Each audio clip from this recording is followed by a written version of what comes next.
All right, let's do this. How are you, what the fuckers, what the fuck buddies, what the fuck nicks, what the fuckadelics? What's happening? Where you at? You all right? Hey, I'm talking to you, man. Snap out of it. You've washed that dish for 10 minutes. Are you drifting? Are you losing it? Have you had enough? Can you see the finish line? You want to fuck the game up? Isn't that the worst?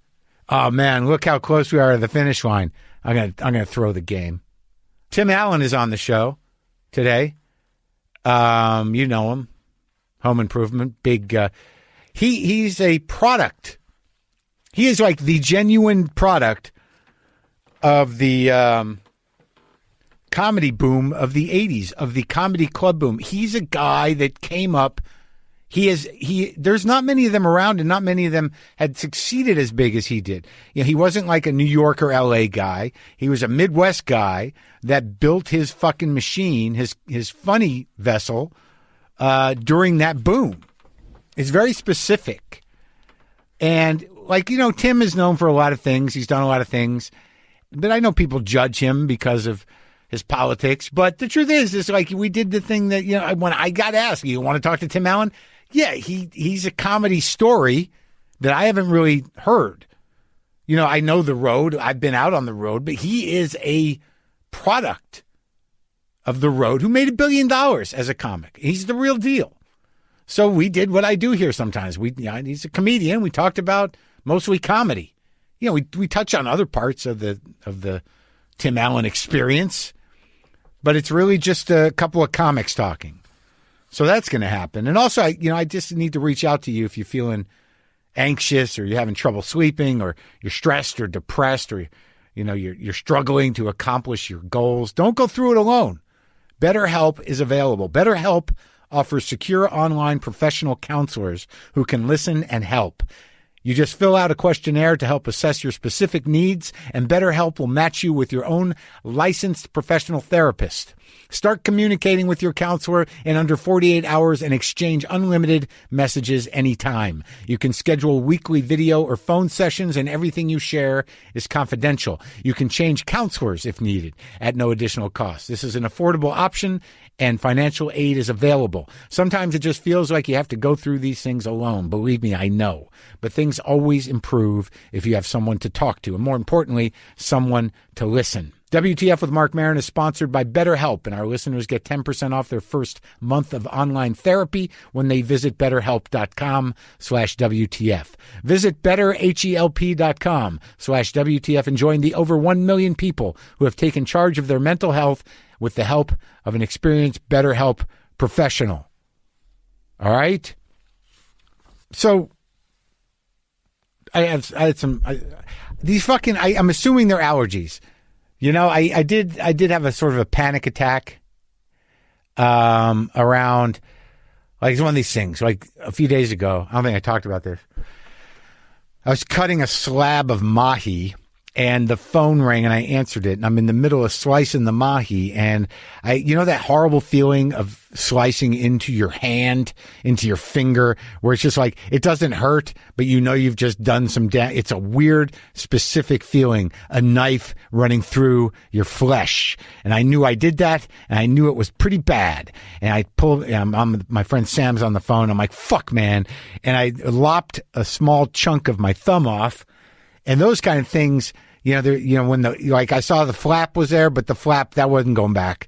The flap was not going back. So I had to go flapless. I pulled the flap off, and those are gushers, man. They're gushers, and it was gushing. And it's hard to get to stop bleeding because there's nothing to coagulate, to congeal there. It's just a hole. You're just missing a slab. So I wrap it, I bandage it, I get off the phone. I planned to go to a socially distanced outdoor AA meeting, which I needed.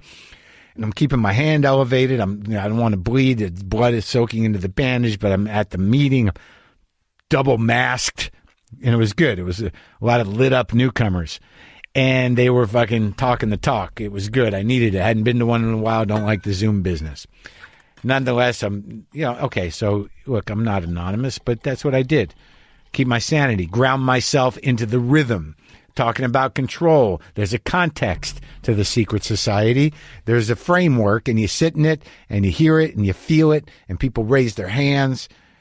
Everyone who's an alcoholic, please raise your, acknowledge, here, I can witness that. Look at me.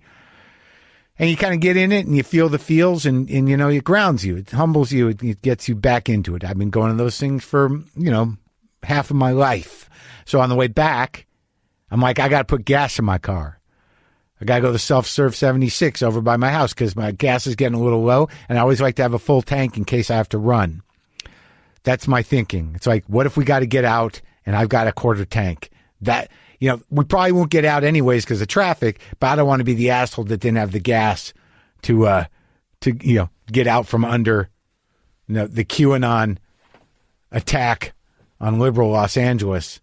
So I stop, I get gas, I'm worried about my hand, I'm holding the hand up, I fill the gas up, I do the nozzle, I pay on the pay pad, I get back in my car, and I'm driving home, and I rub my eye with my hand, and in the middle of, or maybe my nose, maybe I'm picking my nose with my finger on my other hand, and I realize, dude, you didn't fucking sanitize. I always sanitize. I'm a vigilant motherfucker. And there I am with my finger in my nose, and it's been on the gas pump. It's been on the pay pad. I might as well have just stuck my face into a toilet bowl filled with fucking COVID. What a fucking idiot. So there you go. So then I get home, I take the sanitizer, and I sprayed it up my nose, sprayed it on my hands, and I'm like, I'm fucked. And then it was pointed out to me that, the odds are low. It's really not how it's getting around. But think about how many people. Ugh. So I'm still in a holding pattern around that. But I believe I do not have it. I believe that I have allergies. I have not gotten that confirmed yet. But I believe it's allergies.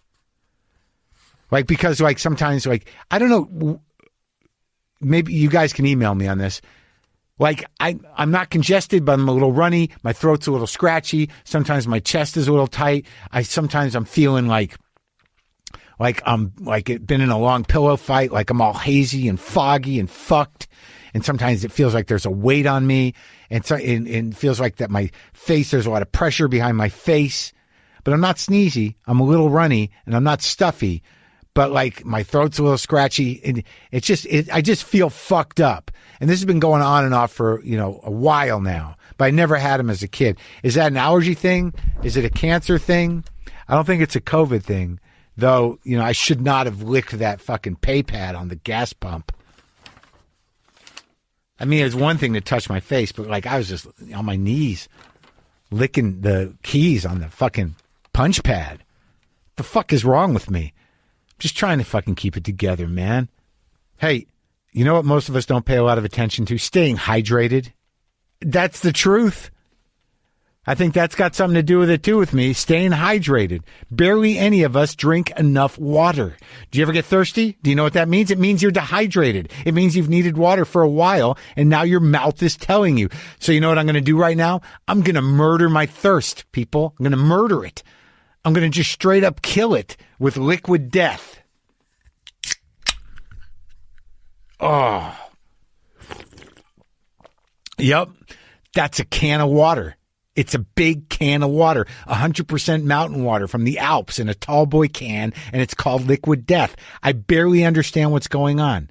This stuff came to my house, and I thought someone sent me, a sober guy, 2 cases of some kind of beer or alcoholic beverage. But nope, it's just good old water. What's going on here apparently is liquid death, death to plastic, death to thirst, death to dehydration.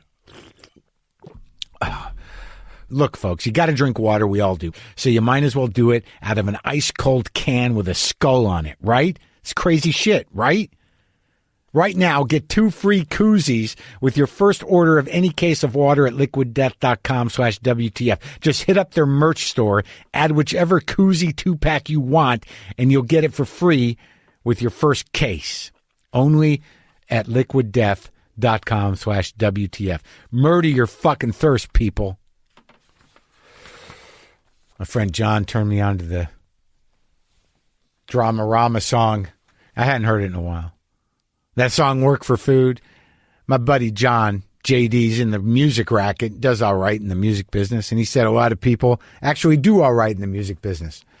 But there's a lot. He said 60,000 new songs a day are put out into the world. 60,000. That's fucking nuts. And some people aren't going to make it, man. No matter how much they feel they should, or how good they think they are, or even how good they are, or how much they should. It's a tough racket, the entertainment game. And there's a moment that few people have.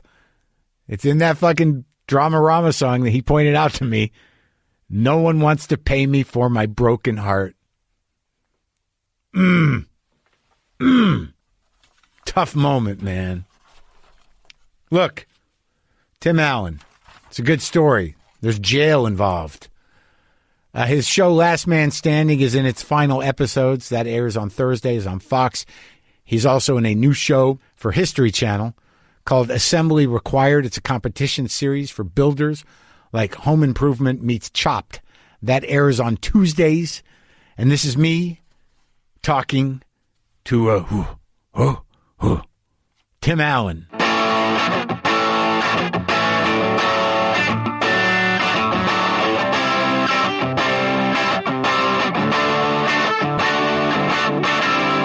Where are you, man? Wasn't really prepared for this. With the big shift into the plague, you mean? Did you get it? No, I literally everybody around me got it. I did. We were at the studio, and we have like a Disney cop that watches our show at all times. And I like him. He's such a, push in your face. Don't touch this. Don't touch that. He gets it. He brings it to the set. And it was really remarkable that he got my assistant sick. He didn't do it. Of course, nobody's doing the wardrobe and transpo, which takes care of my bus. And everybody around me had it. And I lucked out, ended up getting that first vaccine about a month and a half ago, and then the second vaccine last week. Oh, so you got in under the old guy wire? Yeah, maybe you could put it that way. Old guy wire, yeah. The lucky thing about that is that I got out there and they were kind of PO'd at me at Dodger Stadium because they didn't think I looked old. So it was a little compliment. Somebody says, "Are you sure you should be getting this?" I said, "Yeah." She goes, "You're not old enough for this." I went, "Well, aren't you nice?" That's very sweet. Yeah. So but everyone got through it. I'm terrified of it still. I don't know when everyone got through it except my brother-in-law's dear father passed from it, and it was quite a shock to all of our systems. One of his kids got it, the other kid had it and didn't know it. His wife got it, and then his poor father just passed. And it's just like you hear for some of us that are either can't live in fear and deny it. I just can't be around constantly worrying about stuff. And I wasn't cavalier. Whatever people comfortable with, masks, my neighbors. Always would stop by their house. They got kids, and I got kids. Masks, shake hands, antiseptic, whatever. I've been going to my office from day one. We have offices, and our production offices are separated. And I have a car shop. We build hot rods, and we've been taking care. It brings it home when you have a family member or a local family member that passes from it. Even for a guy that's like me, I'm interested in viruses as an entity. Like, what are they? What I always have been. And it's so strange that it kills in this, no matter what I say, it sounds like I'm making light of it. You get 500,000 people dead of anything. There's nothing to say. That's horrible. Well, so it's interesting that you have this curiosity about machines, cars, viruses.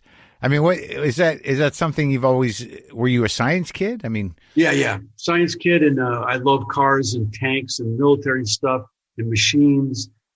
I asked science questions, and I took philosophy for 5 years in college, which just is I don't know. Is there any use for philosophy? I think there's I think there's something to taking philosophy. I think whether you know it or not, it probably trains your brain a certain way, makes you think about certain things. I mean, don't you reflect? Are you a reflective guy? I'm more than a reflective guy. Always when I talk to our professor Dilworth, I remember when you get to the 5th year of it and you become a minor in it, there's about 8 guys in the class that never speak. Because eventually you just ask these big questions. And I said, did any of these guys ever have a happy life? Were they all like desperately depressed?